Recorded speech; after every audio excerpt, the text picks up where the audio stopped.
கங்கை கரையில் உதித்த சூரியன், அந்த ஒளியில் ஒரு ரகசியம் மறைந்திருந்தது. இளமையான குந்தி தன் அறியாமையில் ஒரு மந்திரத்தை சோதித்தாள். சூரிய தேவன் அவள் முன் தோன்றினார். அந்த ஒளியில் பிறந்தது ஒரு குழந்தை. அவன் சாதாரண குழந்தை அல்ல. பிறந்தவுடனே அவன் உடலில் கவசமும் குண்டலமும் ஒளிர்ந்தன. அது கடவுளின் வரம். ஆனால் மனித சமூகம் அந்த வரத்தை ஏற்றுக்கொள்ள தயாராக இல்லை. பயந்த குந்தி தன் கைகளில் நடுங்கிய குழந்தையை ஒரு பெட்டியில் வைத்து கண்ணீருடன் ஆற்றில் விடுகிறாள். அந்த பெட்டி அலைகளில் மிதந்தது.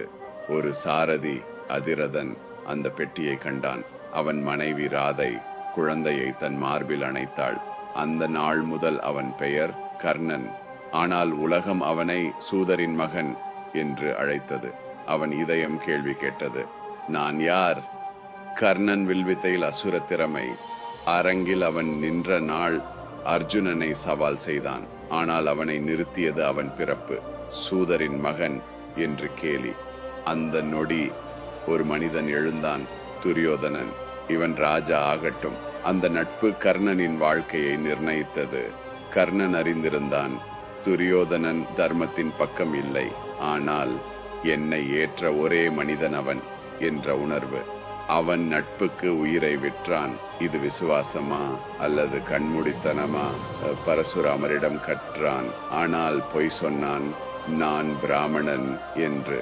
ஒரு நாள் பாம்பு கடித்தும் அவன் அசையவில்லை. அந்த வேதனையில் உண்மை வெளிச்சம். சாபம் விழுந்தது. அவசர நேரத்தில் நீ மறந்து விடுவாய். ஒரு தவறான அம்பு ஒரு பிராமணனின் பசு இறந்தது.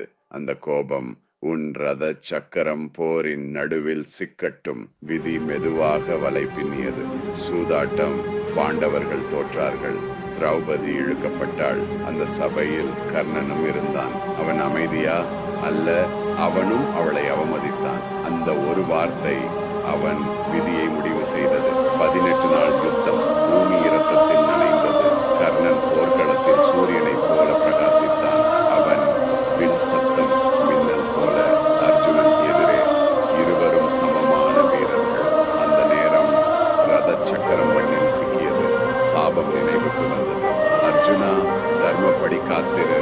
அர்ஜுனன் தயங்கினான். கிருஷ்ணர், அவன் திரௌபதியை நினைவு கொள்.